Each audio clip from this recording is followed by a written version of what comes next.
So I'm just around the corner from the Ducati dealer. I've just picked up the bike and I'm now getting ready to head home. But she's serviced, she has a new cam belt, she has the gearbox fixed, she has the Saudi equivalent of an MOT. But despite that, this is going to be the sketchiest ride home I have ever had on any motorbike. I shall explain in a minute.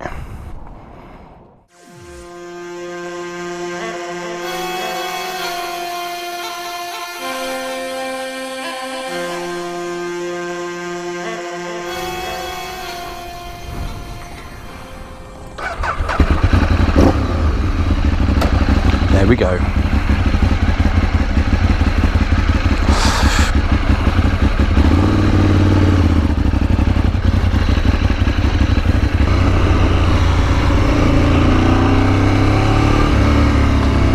Alright, let's watch where I'm going. Let's try not to crash within the first mile. 30 degrees in Jeddah. I hope you guys are nice and warm in your comfy homes back in the UK, because I am sweating like the proverbial pedo on a playground. Kids, do not try this at home. Yes, I have the Saudi equivalent of an MOT, but I have no insurance and the bike legally is not mine yet. So if I get stopped, I'm going to get bummed very, very hard. But we're going to try and get back as quickly and as painlessly as possible. Try and use a route that's not likely to have much police attention on it, and leaving at a time that gives me a bit of cover of darkness, and we shall get this girl back to Taif where she belongs.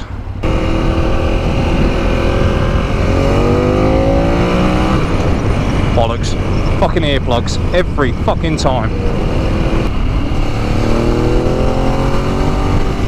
Oh man, it feels good to have something throbbing between my legs. So as you can see, I'm trying something very, very new, very, very different. I've tried to go to the chin mount, and I'm hoping that this is going to work. So for a first time, my apologies. It's not quite perfect, but I will get there.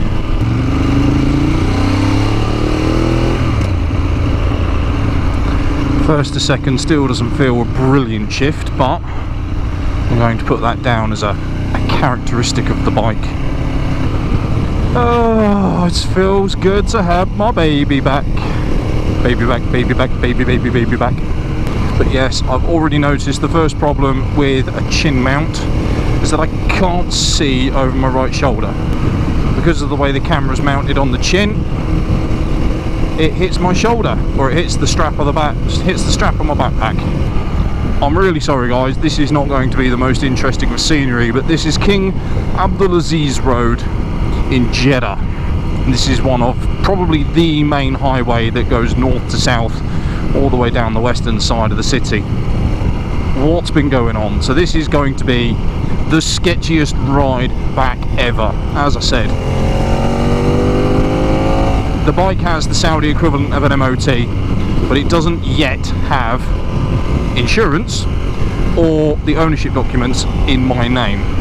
Both of those things will be sorted out very, very soon, but the problem with the insurance and the Istamara, the ownership registration, is you need one to get the other. So you've got a real chicken and egg situation going on here. You need insurance on the bike to be able to transfer the ownership of it, but you need to have the bike in your name in order to get the insurance. So how am I in my position when the original owner or the named owner is not in the country? How am I supposed to sort that out? Well, unfortunately, it revolves around a friend of a friend of a friend of a friend, and probably a little bit of money in a brown envelope. But we will get there. So I've been without a bike for 3 weeks now, and it has been torture. It's been an absolute nightmare. I've had to go in and work and everything on a weekend because basically I've had nothing better to do. But I've been doing plenty of research into the epic ride home, which I think is the official name I'm going to give it now. The riding of my Ducati Scrambler back to the UK. I had a route in mind which I mentioned in my Welcome to 2017 video. Sadly, it looks like that route is going to have been torn up already, because my fears over can I get a ferry from Egypt to Europe looks like it's a no. So I'm having to find alternative routes. Sadly, alternative routes are a bit of a political hot potato where I'm looking at going. So I'm gonna keep that under my hat for the moment. Those who are a bit more worldly travelled and aware of such political issues in this region will probably be able to guess where I'm planning on going. However, what else has been happening? Well, I've ordered a few more bits for the Scrambler. I have a custom Corbin seat being manufactured as we speak, who happen to have a workshop just down the road from me in Christchurch. Well, just down the road from where I am when I'm in the UK. It's got to be done. Ready? 3, 2, 1.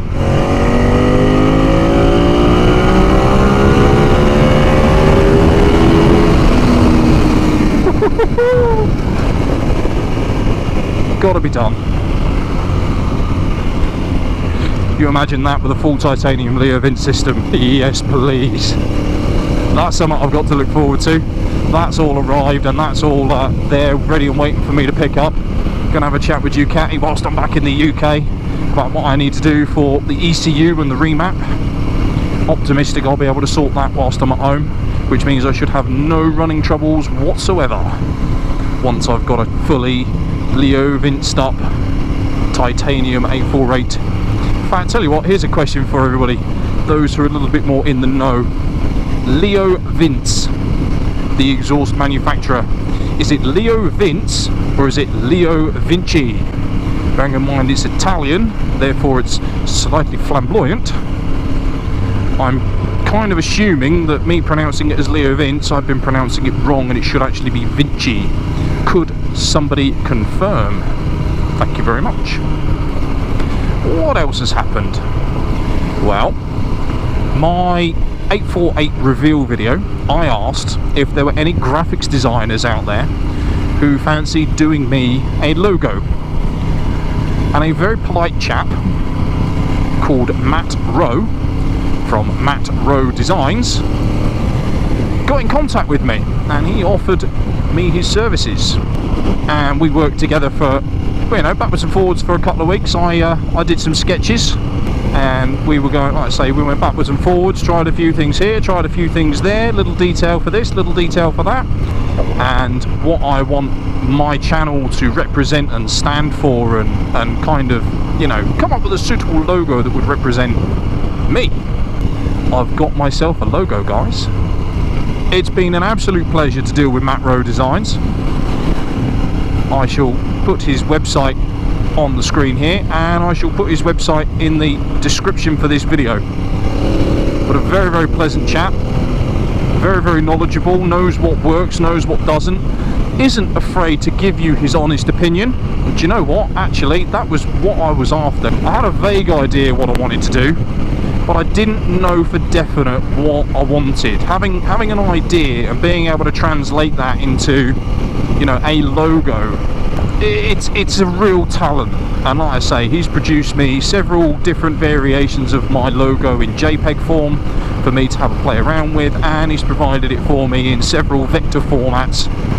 But it also means that when I put that appeal out for stickers, because I'm still going to sticker bomb this this manky windscreen, those guys who got in contact with me and said, yep, sure, send us your address, we'll send you some stickers, I can now repay the favour, because that's the beauty of the logo I've made.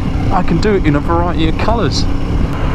So I haven't just been sat on my arse. Alright, I haven't been editing my backlog of footage, I haven't been editing my videos yet, but I'm back to the UK in 2 weeks time, and that's going to be, this here should be my springboard for getting my shit together and getting these videos edited. The other problem I've had, in fairness, is our Villa Wi-Fi, our entire Wi-Fi service has just completely died, and we're having a lot of issues trying to get it sorted out with the service provider. But the Scrambler's still down in the dealership as well. I've given her a kiss and a cuddle and a "I'll see you soon, darling." She's still waiting for the rear tyre, and I've basically decided that I'm going to buy a replacement Pirelli OE Fit semi off-roady knobbly tyre, because I love the fact that I can take the Scrambler off-road. But I'm also going to bring back a set of slightly more, well no, much more road biased tyres, because I expect to finish off the front tyre and I expect to go through a complete rear tyre before I start making the journey home. So if I can smash out and have fun with the knobbly OE Pirelli, but then I can change to some more road biased tyres to make that trip back to the UK, I think that's going to be the way to do it. Yes, I'm going to get stung massively for overweight, additional baggage charges when I come back. It's still going to work out cheaper than buying them in the UK or buying them in the USA and getting them shipped over here with a redeliverer like Aramex or something like that. It's just a no-brainer. Let's just stock up. So there we go. A little bit of an update. I hope you guys have all been enjoying the beautiful British weather. I understand it's been freezing cold and snow, and you're now down to constant bloody rain. But I shall see you guys soon. And don't worry, this 30-degree heat, basting sunshine that I'm enjoying here, well, I say enjoying, I'm sweating my tits off, I will bring some back with me. So in a couple of weeks, end of February, you guys will have some good weather. Alright, it's on me, it's on me. I've got this one. Ah shit, fuel light. So I'm going to leave it there. Thank you very much for watching. I need to dive into a petrol station and refill this, because I don't know how long the petrol's going to last. I know the tank range on this bike is appalling, and I'm going to concentrate on getting my arse back up to Taif. Alright, so thanks for watching. Assalamu.